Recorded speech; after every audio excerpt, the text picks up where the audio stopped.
комиссия 2 ай убакыттын ичинде күнү түнү дебей иштеп, Кумтөр алтын кенine байланыштуу маселелерди 2012 жылы Камчыбек Ташиев жетектеген Ата журт фракциясынын демилгеси менен Кумтөр алтын кенин текшерип келүүгө парламенттик комиссия түзүлөт. Комиссия башчылыгына депутат Садыр Жапаровду шайлашат. 2 айдын ичинде ийне жибине чейин текшерип бүтүп, парламенттин жалпы жыйынына чыгарылат. Кумтөр Кыргыз мамлекетинин карамагына өтсөн, жылда чыгып кетип жаткан 2 миллиард доллардын алтыны өз элибизде калсын деген токтомдун долбоорун сунуш кылышат. Бирок бийликке Садыр Жапаровдун жетектеген комиссия корутундусу жакпайт. Көп өтпөй парламентте Кумтөр чет өлкөлүктөрдүн карамагында калсын деген тараптар пайда боло калып, бул маселени жашыруун жабык эшик артында карайла, эл укпасын деген күчтөр чыгат. Алардын арам оюн таш каптырып, Камчыбек Ташиев ачык каратканга мажбур кылып таштайт. Себеби эл барын билиш керек болчу. Эгерде ушунча өкмөттүн мүчөлөрү олтурат, ушунча эл журт карап олтурат, мунун эмнеси жабык? Эмне үчүн биз элге маалымат бергенде коркушубуз керек? Коркпош керек. Элге маалыматты бериш керек. Бардык журналисттер, телевидение, газеты, бардыгылар алар жазыш керек. Айтканды угуш керек. Анан эгерде бул секретный материал болсо, анда бул жерде мына 200 адам отуруп алып, кайдагы секретный материал болмок? Ошондо урматтуу төрага, мен сизден суранамын. Эч кандай ограничение кылбаш керек бул. Рахмат. Бирок ачык каралганы менен Кумтөр мамлекетке өтсүн деген Камчыбек Ташиев менен Садыр Жапаровдун аракеттери ишке ашпай калат. Анткени бийлик башында турганына Атамбаев менен Бабановдун буттосулары күчтүүлүк кылып кетет. Себеби бири президент, экинчиси премьер-министр эле. Өзгөчө ушу добуш берерде көңүлүңүздөрдү буруп, ушу токтомду дагы бир карап коюңуздарды суранып кетелем. Себеп дегенде бул токтомдо бүгүнкү күндө дүйнөлүк биржадагы 5 миллиард турган мекеменин тагдыры чечилип атат. Ал жерде 20 миңден ашык акционерлер бар ады. Чет өлкөлүк 20 миңден ашык акционерлер бар. Бу жерде бул токтомдо сунушталып атат. Жаңы кыргыз иш компаниясы түзүлүп, ошого 3 күн ичинде өткүзүп берилиш керек деп туруп. Биз эмне себептен жанагы өмүрөк токтогуш айткандай канча дедиңиз 20 миң акционерлердин кызыкчылыгын колдойбуз дагы 5 миллион кыргыз элинин кызыкчылыгын колдобойбуз. Биз элдин кызыкчылыгы үчүн болуш керек. Буга чейин биз таланып, жутулуп алдып кеттик, бардыгына барып келе жатып, эми дагы эле ошого туура келебизби? Мына бул Садыр Жапарович ушунча иштегенин көрүп туруп көрмөксөк жасасак, көзү көрбөп калат. Кылганы кылбат десеңер, кандай эмне болот? Ушул нерсени колдош керек. Мына колдобоймун, тигиндей мындай деген жакшы сөз эмес. Бул жакшы эл аркада турат. 20 жыл кандай акыбалга келдик? Эми дагы 20 жыл ошондой акыбалга барабызбы? СССР тарагандан бери мына 20 жыл өттү. 20 жылда биздин алтын запасыбыз 3 тоннага жетпептир.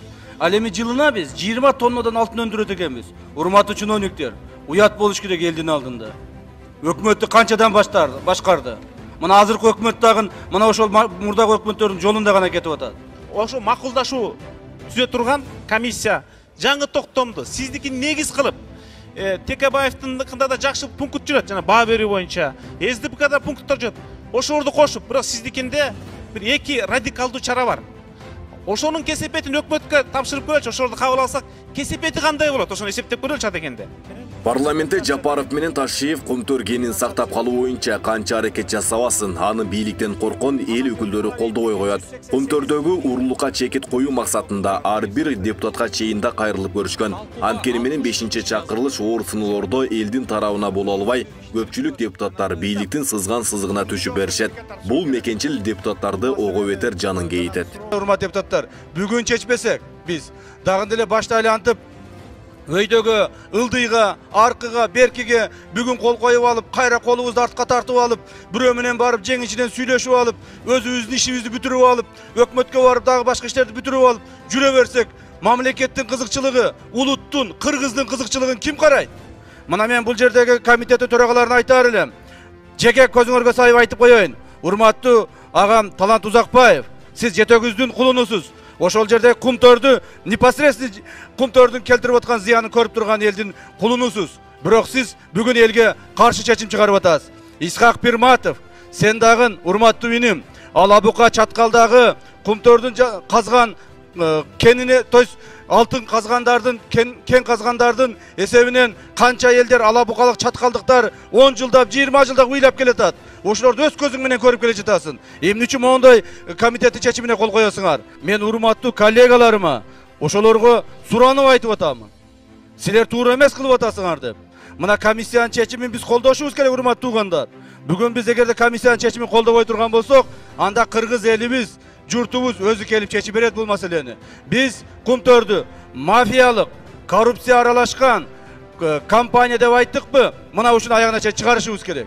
Аягына чыгарбасак болбойт, урматтуу туугандар, урматтуу депутаттар. Мен силерден суранып кетемин. Сиздер айтып атасыздар, өкмөткө тапшырма берели, ошолор комиссия иштеп чыгып, бүт баарын аныктап, анан биздин алдыбызга 1-октябрда келип отчет берсин деп. Бул деген сөз эч ким эч убакта мындай комиссия түзүп иштебейт. Эмне үчүн? Себеби өкмөт башында тургандар өзлөрү ушу Кумтөргө белчесинен батып алган. Мисалы 2009 жылдын 15 декабрында Данияр Үсөнов Кумтөр Голд компания менен Кумтөр Operating компаниянын 1 миллиард 359 миллион сом налогун списать этип атат. Төлөбөй эле койгула силер деп атат. А ошого документ даярдагандар бүгүнкү күндө өкмөт башында отурат. Биринчи вице-премьер-министр болуп мына Аалы Карашев ушул жерде отурат. Мынакей колу туура муну списать этсек боло берет деп.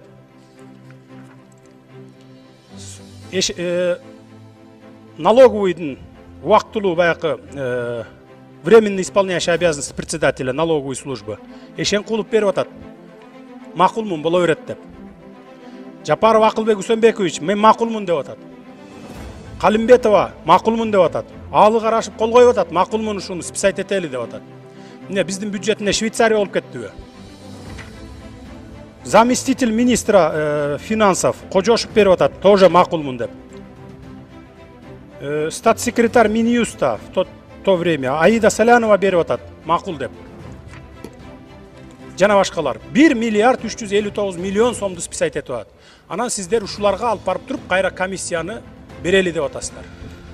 Ушулар иликтеп чыксын деп. Ошон үчүн комиссия каршы биринчи комиссиянын сунушун коюңуз. Урматтуу депутаттар, мөңгүлөргө ошончо доо кеткенден кийин биз баарыбыз ойлонушубуз керек. Өткөндө да айттым эле, бул биздин суубуз, бул энергетика азыр алтындан да кымбат дүйнө жүзүндө суу болуп атат. Комиссия аябай жакшы иштеген, урматтуу депутаттар, урматтуу төрага. Комиссиянын ачып чыкканын бир да комиссия ачып чыга элек болчу. Балким ушул парламент 5-созов мына ушул Кумтөрдүн иликтеп чыгып элге момундай тастыктап берген үчүн легендарный парламенттегидей балким биз из калтырабыз.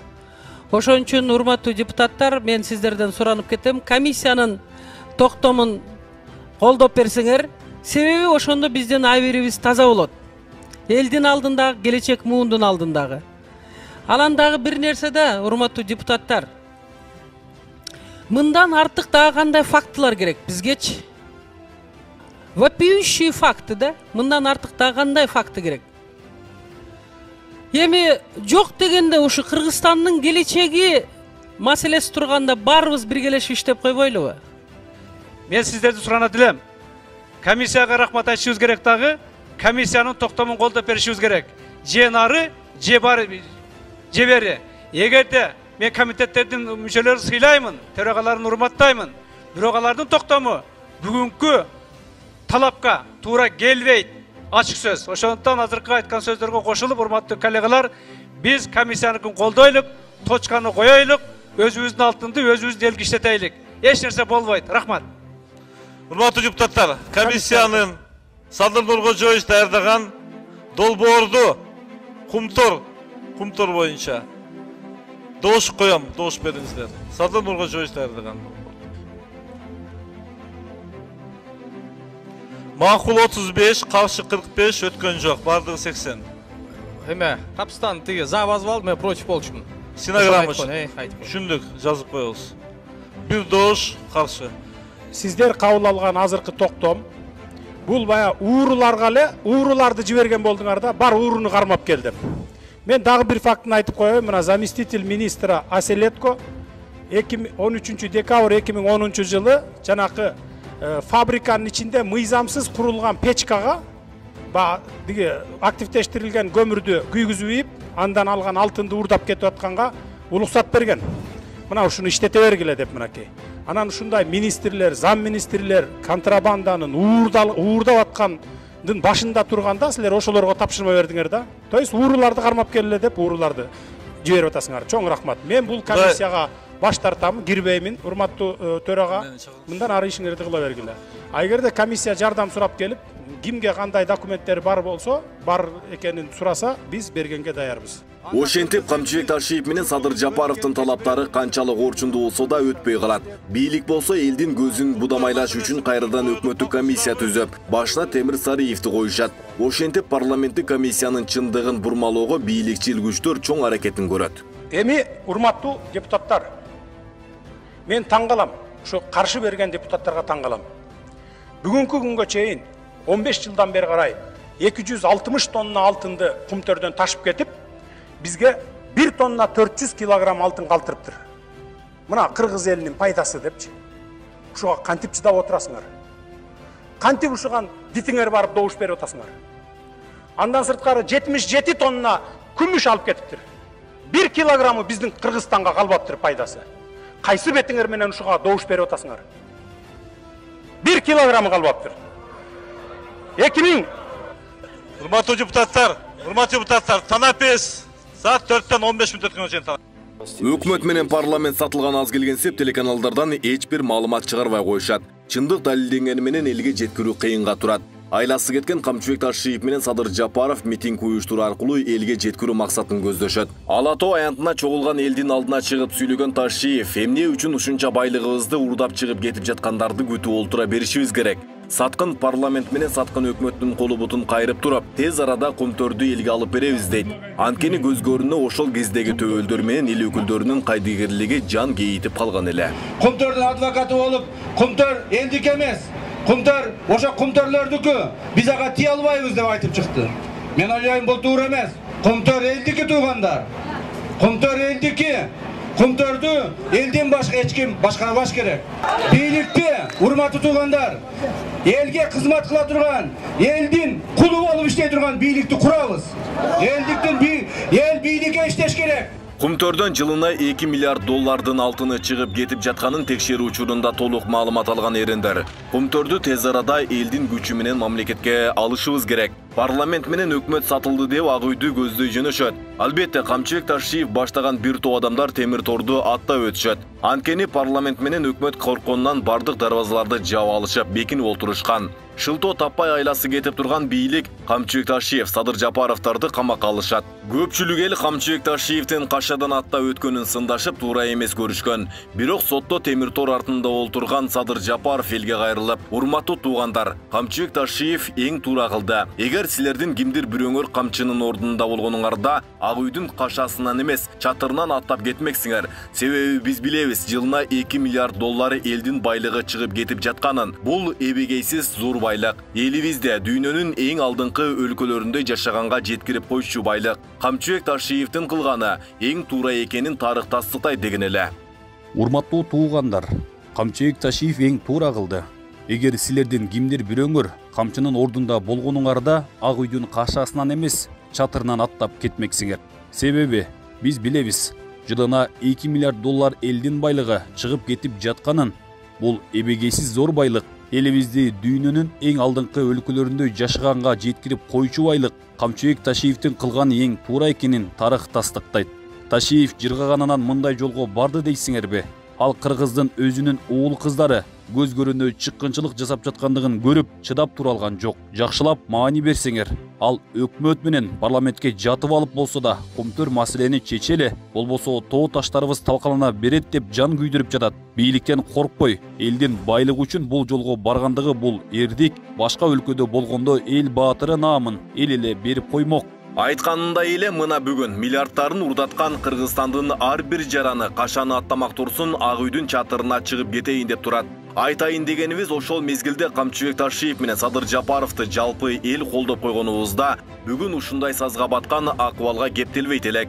Коронавируска каршы эбак эле баарын өзүбүз камдап коймокпуз. Адамдарыбызды жоготуп алмак эмеспиз. Бүгүнкү бийликке мен оппонентмин. Бүгүнкү бийликтин мен каршылаштарымын. Алар кандай болсо дагы мени тебелеп тепсеп, аброюмду түшүрүп, саясий жагынан аброюмду түшүрүүгө аракет кылышат. Колдорундагы күчү менен, колдорундагы прокурорлору менен, колдорундагы түрмөлөрү менен, колдорундагы мына бул решеткалары менен ушу мени сындыргысы келишет. Бирок мен бул решеткалар менен сынбайм.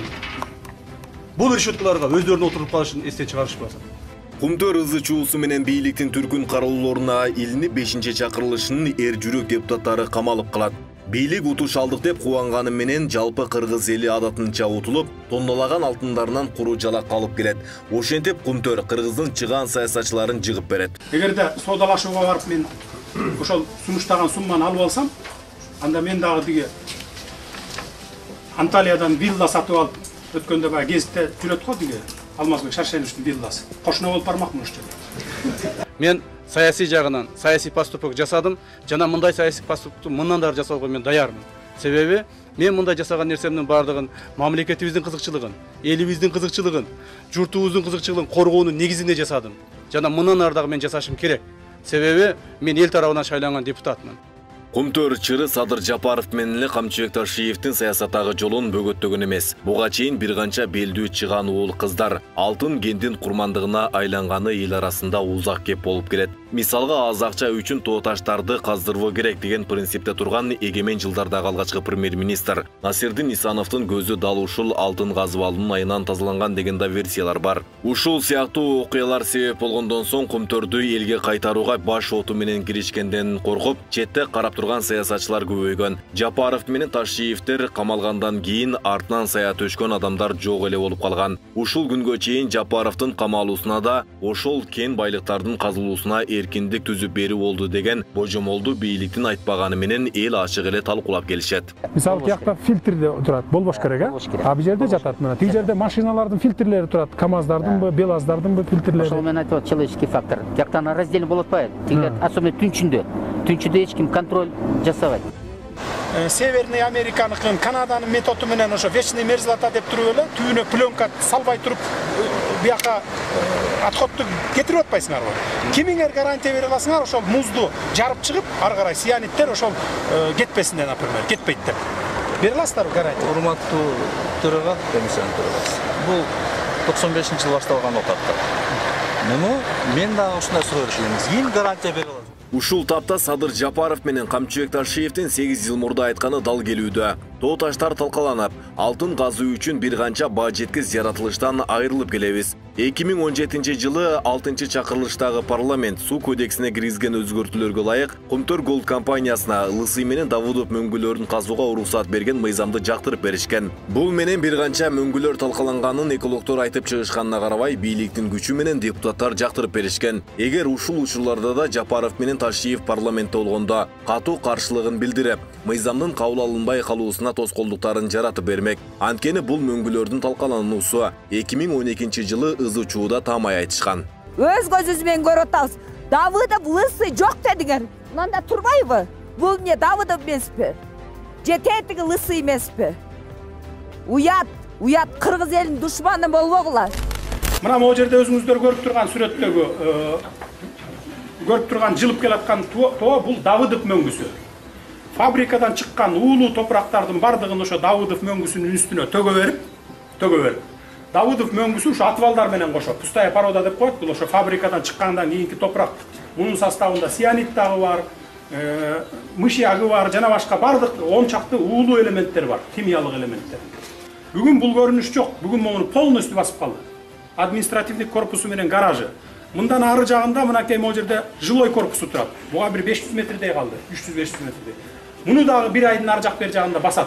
Садыр Жапаровдун 6 жыл мурда айтканын укпай эки кишибизден айрылдык. Тез арада көзөмөлгө алып дамба менен тосуп коелу десе бийлик тоготпой койгон. 2019-жылы катастрофа болуп, эки кишибиз көчкүн астында калды. Көчкү чоң болгондуктан сөөктөрү табылбай ташка жаназа окудук.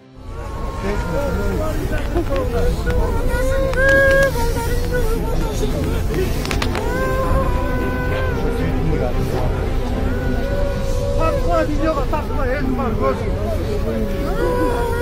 Görsün elimde o kadar.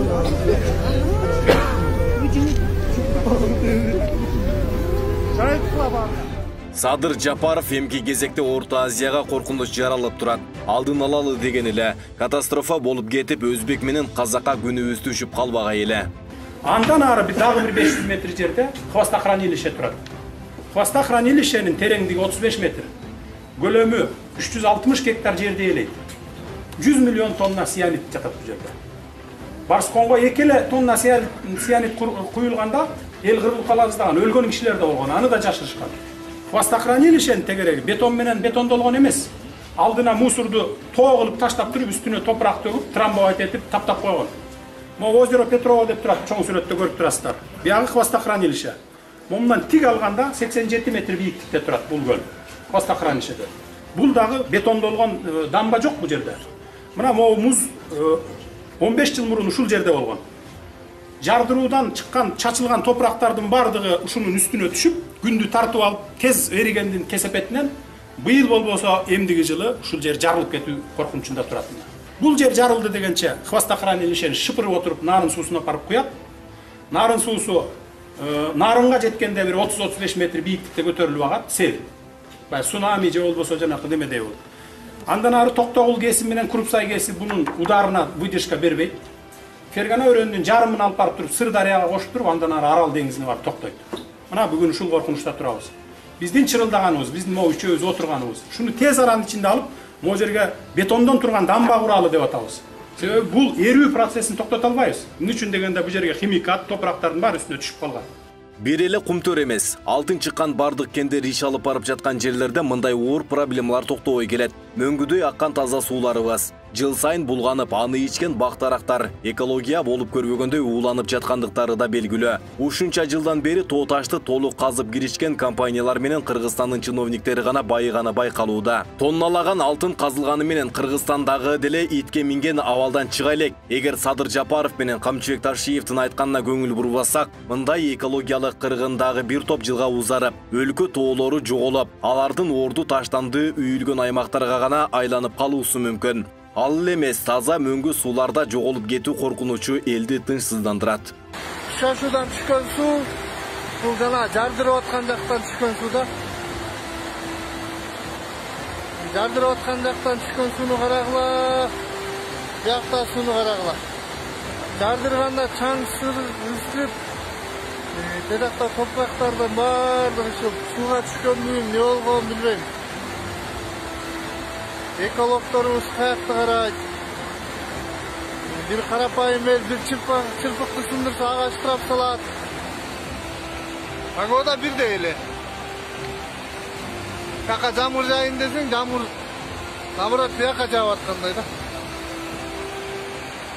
Депутаттык мандаттан коркпой, 10 жыл мурда кумтөрдүн маселесин элге кайтаруу аракетин Садыр Жапаров менен Камчыбек Ташиев көтөрүп турушкан. Дал ошол окуяны жаап жашырыш үчүн бийлик ушул күнгө чейин бул адамдарды тиешелүү кызматтарга жолоткулары келбейт. Себеп дегенде мындай мекенчил уулдар уурулуктун бетин дагы да ачып коюудан коркушат. Көпчүлүк болсо эч ак эле баарын ачыктап, бийликтен караганда эл тарап болгон уулдарын дагы да жакшы байкай элек. Булар эч ак эле айтып, анын азабынан кутула албай жатышканда, азыр айрым саясий күчтөр ошол эле окуяны кайталап коюп баатыр болуп чыга келишүүдө. Шайлоо үчүн эмес, депутат болуп жаңы шайланган күндөн тарта Жапаров менен Ташиевди бул ойлорунан такыр кайтышкан эмес. Арадан жылдар өтсө да, азыр мекендин жаратылыш ресурстары элге иштеш керек деген принциптеринен кайта элек. Анткени элдин байлыгынын арты менен чет өлкөлүк компаниялар болуп көрбөгөндөй киреше тапса, Кыргыздын чыт курсак чоңдору да жыл сайын байыгандан байып эле бара жатат. Итке минген мамлекет менен элдин абалы болсо, тоннолаган алтындар казылса да такыр эле жакшырбай койду. Эмне үчүн Кыргыз тентип Россияда, Казакстанда, Америкага чейин кетти, дүйнөнүн булуң бурчуна чейин. А биз өзүбүз тебелеп жүргөн байлыкты башкаларга ташытып, миллиарддаган доллардын алтыны бар. Ошол эле жер үй, ошол эле иштан берди, жана башка жана башка. Мына Садыр Жапаровду мына ойлонуп отурсак, бул жигитибиз жөндөн жөн отурбайбы? Бир шултоолорду коюшуп мойнуна. Мына Эмил Каптагайевди тиги кыла коем, буга кыла коем, барымтагала койгон деген жалган жаш ой пикирлерди айтуу менен гана муну киргизип отурушат да. А бул жигит кумтөргө күйгөн жигит. Мына 70% биздин мамлекетке калсын. 30% жетет. ошол 70% менен биз Кыргызстанды роза гүлүнө боеп койсок болот деген да. Ошондо ой пикирди гана көтөргөн. Мунун башка айыбы жок. А мына Камчыбек Ташиевчи. Бул дагы жан күйгүзгөн ошол. Бул келечектеги муунdoңду ойлоп, Кыргызстандын экономикасын көтөрөлүк деген жигиттерибиз жүрбөйбү? Бул Кыргызстан экономикасын көтөрө турган жигиттер ушул. Келечектеги муундага жол ача турган биздин жигиттерибиз ушулар деп турат да. Ушу жаман кыйналды. Атасы өлдү, апасы өлдү, по-моему, көп, үкөлөр өлдү, көп кыйынчылык тартып байкуш. Эми ошону ушунчалык зардатып, бур асманда Кудай да бар да. Асманда Кудай бар, баары жерде асманда карап турат. Баары эртели кеч бул балага жакшылык болуш керек. Мен ошо жакшылык каалайм. Чыгып эсен-аман чыгып, иштеп жакшы элдин алдында таза жигит бойдон, таза бойдон жүргөнү жакшы. Мен ошону каалайм мен. Кумтөр элге өтсүн дегенде каршы добуш бергендер: Исаев Канатбек Кедейканович, Абдикеримов Шаршембек Шайлобекович, Дыйканбаев Курманбек Сапарбаевич, Бокоев Кенжебек Сатымкулович, Зулпкаров Төрөбай Закирович, Сабиров Максат Эсенович, Султанбекова Чолпон Алыевна, Иманалиев Канбек Капашевич, Узакбаев Талант Макишевич, Ниязалиева Дамира Абазганова, Турсунбеков Чыныбай Акунович, Салымбеков Мамытбай Маткабылович, Султанов Акылбек Шакирович, Тербишалиев Данияр Өмүрзакович, Туманов Токтогул Туманович, Исаков Эсенгул Байдалиевич, Нышанов Сайдулла Канболотович, Иманкожоева Эркүнгүл Бекбачаевна, Жамгырчиева Гүлнара Уморовна, Мадеминов Мурадыл Ганиевич, Алымбеков Замирбек Маданбекович, Жоошбаев Заирбек Сулайманович, Исаев Жусувалы Калматович, Кыдралиева Ыргал Карымшаковна, Кадыров Бахтияр Сабыржанович, Арипов Назаралы Турдалиевич, Бегматов Абдыжапар Гапырович, Одунов Эльмурат Абдуллаевич, Осмонов Малик Калылович, Режевалиев Абдумиталип Маматасанович, Бекпаев Замир Исакович, Бекешев Дастан Далабаевич, Досалиев Акуналы Атмырзаевич, Маматов Абдумухтар Маматович, Жиенбеков Раушан Бабырович, Кочкарова Эрстина, Маматов Бахтугул Арыстанович, Гусаров Игорь Константинович, Осурбеков Курманбек Касымбекович, Орозбаев Мамат Орозбаевич, Сакебаев Эркин Абдышевич, Галина Скрипкина, Домашенко Олег Леонидович. Кнопкасын баспай койгондор: Кутушев Абдыманап, Текебаев Өмүрбек Черкешевич, Батырбеков Алмаз Батырбекович, Пирматов Исхак Айтбаевич, Сулайманов Алтынбек Турдубаевич, Төрөбаев Бакыт Эргешевич, Артыков Анвар Артыкович, Жетигенов Бакыт Жеңишбекович, Калматов Анарбек Баратович, Кулов Фелгис Шаршембаевич, Маматалиев Абдрахман Мадакимович, Мамытов Токон Болотбекович, Иманалиева Эльмира Сансызбаевна, Абдрахманов Өмүрбек, Алымбеков Эркинбек Жумабаевич, Ташболот Балтабаев, Наталья Никитенко, Гүласал Садырбаева, Жомарт Сапарбаев, Ася Сасыкбаева, Болот Черняз, Алымбеков Нурбек Карович, Акназарова Роза Корчубековна. Кыргыздын бийлик менен байлыкка алданбай, элдин гана позициясын талашып келген саясатчылары өтө чанда кездешет. Мекенчил уул кыздар дайым эле жарыла бербейт. Балким азыркыны Насирдин Исанова, Садыр Жапаров болсо, кадимки баатыр мүнөз Бекмамат Осмонову Камчыбек Ташиев болуп жүрбөсүн. Эл өз баатырлардын учурунда бартай билүүсү керек болуп турат. Антпесе амал менен акчага жулунгандардын заманы куралып кала берет. Кудайдын буйругу бир күнгө жазып турат. Ошол күнү чыгабыз. Башыбыз аман эсен чыкса ушу жерде отурганда, ушу ишти аягына чыгарабыз, бул бойдон калтырбайбыз. Бул жөн калбаш керек. Кыргыз эли да жалпы журтчулук билип коюш керек ушуну.